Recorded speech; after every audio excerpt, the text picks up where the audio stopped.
접동 아우레비 접동. 우리 접동의 A라고 써볼까요?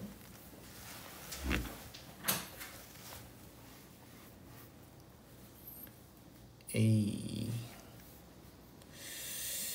그리고 그 아래도 접동이 있지, 그치? 그럼 그것도 거기도 A.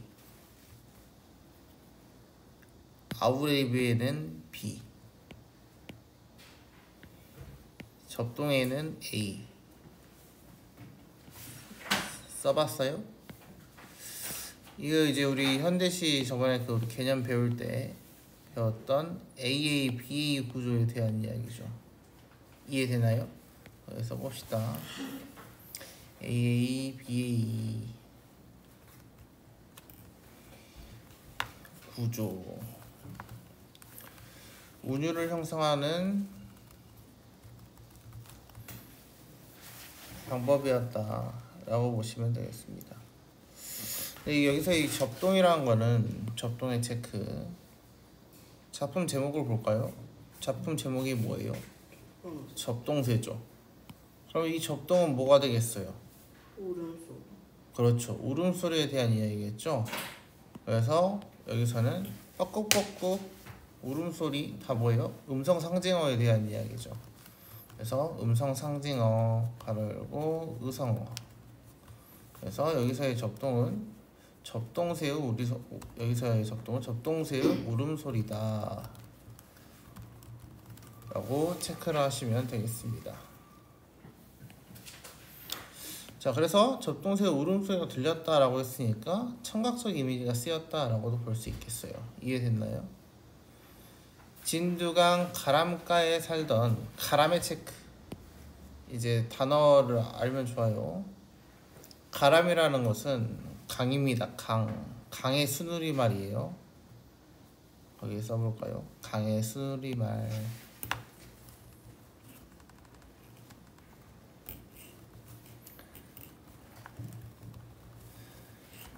너네 강은 한자어인 거 알지? 강은 한자어고 가람은 한자어를 사용하지 않는 순우리말에 대한 이야기입니다. 진두강 가람가에 살던 누나는 누나의 체크. 진두강 앞마을에 와서 웁니다 라고 되어 있습니다. 자, 근데 A 부분이 접동새 울음소리를 들었잖아, 그치? 근데 누나가 갑자기 나타났고 이 누나가 울고 있다라고 이야기를 하고 있지. 그럼 화자는 뭐라고 이야기하고 싶은 걸까? 누나는 접동새. 그치, 누나 이코르 접동새다 라고 이야기를 하고 있는 거죠. 여기 써볼까요? 누나와 누나는 접동새. 그래서 누나하고 접동새하고 동일시 여기고 있다 라고 보시면 되겠습니다. 이해됐나요? 자, 그러면 시적 대상 누나가 되겠죠. 옛날 우리나라 먼 뒤쪽에 진두강 가람가에 살던 누나는 의붓어미의 시샘에 죽었습니다. 의붓어미의 시샘의 체크.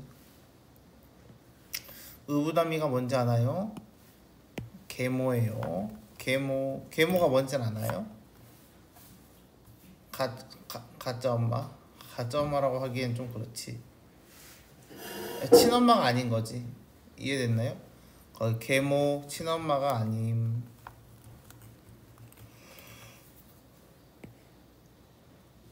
시샘은 뭔지 아나요? 질투. 네, 질투에 대한 이야기죠. 그래서 계모의 질투에 죽었습니다. 그러면 누나의 죽음은 억울한 죽음이겠지? 억울한 죽음.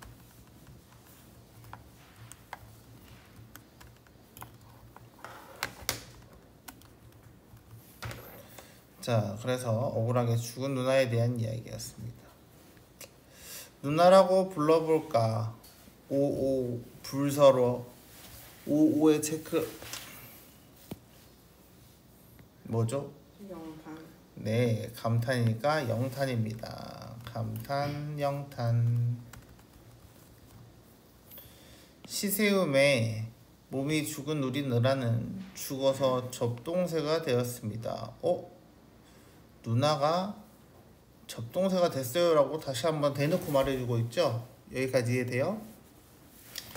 자, 그래서 죽어서 접동새가 되었습니다. 9이나 남아되던 오랩동생 체크. 오랩동생은 오랩 자르고 동생 자르면 됩니다. 여동생 있는 사람?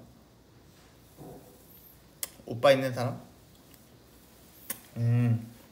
오랩이지, 오랩이. 그래서 여기서의 오랩은 오빠에 대한 이야기고요. 그 다음에 동생은 동생들 그냥 진짜로 그 남동생들을 의미하죠. 그래서 9이나 많던 오빠 동생 남동생들을 죽어서도 못 잊어, 차마 못 잊어. 거기에 체크. 못 잊어, 차마 못 잊어.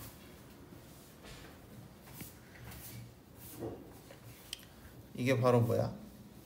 이유죠. 우는 이유. 야상경의 체크. 제가 저번에 우리 고전소설, 고전시 할 때 설명했어요. 야삼경은 시간에 대한 이야기입니다. 시간. 남들이 다 자는 밤이 깊으면 이산 저산 올망하며 슬피웁니다. 그래서 접동새우 하다가 어땠어? 접동새 울음소리를 들었고 우리 누나가 떠올랐고, 접동새가 우는 게 마치 우리 누나가 우리 동생들을 못 잊어서 그리워하는 마음, 걱정하는 마음에서 돌아다니면서 우는 것과 같다 라고 이야기를 하고 있습니다. 이해됐죠? 다음 1번부터 봅시다. 위 시에 대한 설명으로 가장 적절한 것은 공간적 배경을 이동했다. 거기에 체크. 이 말은 뭐예요? 화자가 직접 걸어 다녀야 해요. 그래서 화자가 이동을 지가 스스로 해야 되는 거죠. 근데 그런 내용이 있었나요? 없었나요? 없었죠? 그래서 틀렸고요. 시적 상황을 관조한다. 관조의 체크. 거기에 써볼까요? 관조라는 단어는 객관적인 관찰에 대한 이야기입니다. 객관적인 관찰. 이 객관적 관찰이라는 이야기는 자신의 주관이 드러나지 않는다는 이야기예요. 화자의 주관.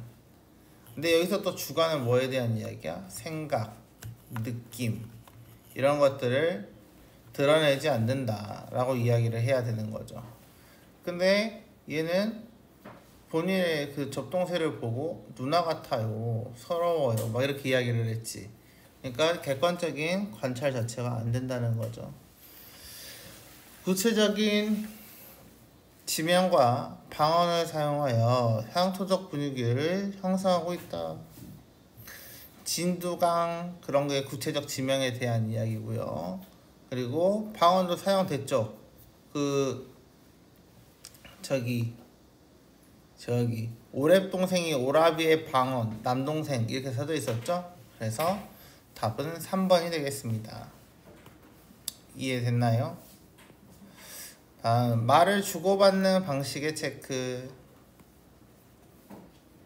말을 주고받는 방식이라고 했으면 서로 대화체입니다. 대화체라고 해주세요. 서로 청자와 화자가 나타나야 돼요. 그런 게 없었죠. 말하고자 하는 내용과 반대로 표현했다. 내용과 반대로 표현의 체크. 이것은 뭐에 대한 이야기일까요? 단어법에 대한 이야기죠. 이해돼요? 그래서 아직은 이제 너네가 이렇게 내용 딱 보고 뭘 찾으란 이야기구나 이런 걸 이제 어려워하겠지만 계속 할 때는 이제 이런 걸 원래 계속 보면서 좀 연습을 해줘야 해요. 2번 보겠습니다. 보기를 참고하여 위 시를 이해한 내용을 적절하지 않은 것은 이 작품은 계모에게 박대받던 처녀가 박대의 체크.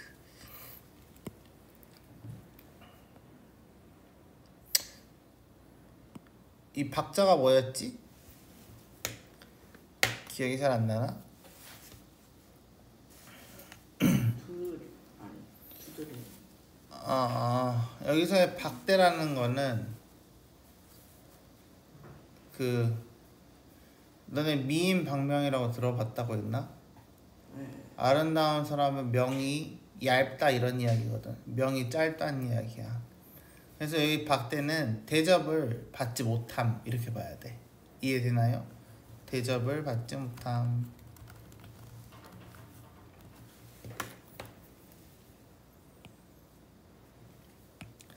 처녀가 죽어서 접동새가 되었고 밤이면 오라비들을 찾아와 울었다는 접동새 설화를 수용했다. 접동새 설화를 수용해 체크. 자, 그러면 이 말은 이제 접동새 설화라는 걸 모티브로 가져왔다라고 이야기를 하고 있습니다. 현대시의 형식으로 변용하고, 변용이라는 거는 고쳤다. 재창조는 다시 만들었다. 억울한 죽음의 사연을 담고 있는 설화를 통해 당시 나라를 잃고 슬픔에 빠진 우리 민족의 하늘 전통적 율격으로 노래하고 있다. 봅시다. 접동 아우레비 접동은 설화와 관련한 접동새의 울음소리. 맞아요, 틀려요? 맞는 말이죠. 그래서 1번은 맞는 말. 누나는 진등왕 앞마을에 와서 옵니다. 접동새를 누나와 동일시했다. 맞는 말이죠. 접동새 설화의 누나는 우리 누나로 변주되며 민족이 지닌 슬픔의 정서로 공감을 이뤄내는 것이다. 자, 그래서 이 내용은 뭐에 대한 이야기냐면 원래 그냥 누나라고 칭했어. 그치? 그러니까 우리 누나가 아니라 다른 사람들의 누나일 수도 있는 거잖아. 원래 그 이야기에 대한 누나니까. 거기까지 이해돼? 근데 우리 누나라고 하는 순간 나와 관계 있는 누나가 돼버렸죠? 이해돼요? 그래서 여기서는 민족이 지닌 슬픔으로 갈 수 있다라고 볼 수 있겠습니다. 죽어서도 못 잊어 차마 못 잊어와 같은 표현은 전통적 율격으로 우리 민족이 지닌 정서를 생각하고 있다. 이건 그냥 맞다고 생각하시면 돼요. 원래 한의 정서이기 때문입니다. 한의 정서예요. 야삼경 남 다 자는 밤에 잠들지 못한 오랩동생의 태도. 동생들이 못 잤나요? 아니죠. 누나가 못 잔 거죠. 그래서 답은 5번이 되겠습니다. 다음 A에서 E에 대한 설명. A에서는 음성상징어를 사용하여 시의 분위기를 형성하고 있다. 아까 뻐꾸기의 울음소리라고 설명을 했죠. 그래서 1번은 맞는 말이고요. B에서 E는 동일한 종결어미를 반복했다. 종결어미가 뭐예요? 비읍니다에 대한 이야기입니다. B 보세요. 와서 옵니다. 원래 종결하면 이제 동사, 형사, 서술어의 맨 마지막 부분에 대한 이야기죠. 근데 거기서 와서 웁니다 했으니까 울다가 원형인데 비읍니다로 끝났고요. 죽다인데 죽었습니다 했으니까 비읍니다로 끝났고요. 되었습니다 비읍니다. 슬피 웁니다 비읍니다. 이렇게 다 끝났죠. 이해됐나요? 그래서 종결어미를 반복했다라고 하면은 서술어의 뒷부분을 보시면 되겠습니다. A에서 E로 전개되면서 사문보의 율격이 점층적으로 확대되고 있다. 사문보의 체크. 야, 우리 음보가 뭐라고 했는데 기억나나? 그 소리 덩어리. 그치, 끊어있는 소리의 덩어리였죠. 그래서 A에서 E로 가면서 라고 했으니까 A는 어때? 접동, 아우레비 접동 이렇게 읽었어야 됐지. 그치? 한 줄씩 읽었어야 했단 말이야. 근데 B로 가니까 E로 가니까 아홉이나 남아되던 오랫동생을 이라고 되어 있어. 그럼 A는 한 줄에 한 음보씩 썼단 말이야. 근데 E는 어때? 좀 기니까 한 줄에 3음보로 다 갖다 때려 박아놨지? 이해되나요? 그래서 3번도 맞는 말이다 라고 보시면 됩니다. B에서 요약적으로 제시된 내용이 C에서 E에서 좀 더 구체적으로 진술되고 있다. B에서 뭘 요약적으로 제시했죠? 누나 B. 누나가 마을에 와서 쳐 울어요 라고 이야기를 하고 있잖아. 그치? 근데 왜 뻐꾸기 누나가 접동새 누나가 왜 울었는지 이거에 대한 이야기가 구체적으로 나오고 있다. 4번도 맞는 말이죠. B와 C에서 주관적 감정을 드러내던 화자는 D와 E에서 객관적 태도를 유지하고 있다. 객관적 태도는 뭐라고? 감정이 있어야 된다고 없어야 된다고? 없어야 된다고. 근데 D에서 E에서도 객관적 태도가 유지되고 있나요? 아니죠. 주관적 태도로 바뀌었습니다. 그래서 답은 5번이 되겠습니다. 이해됐죠?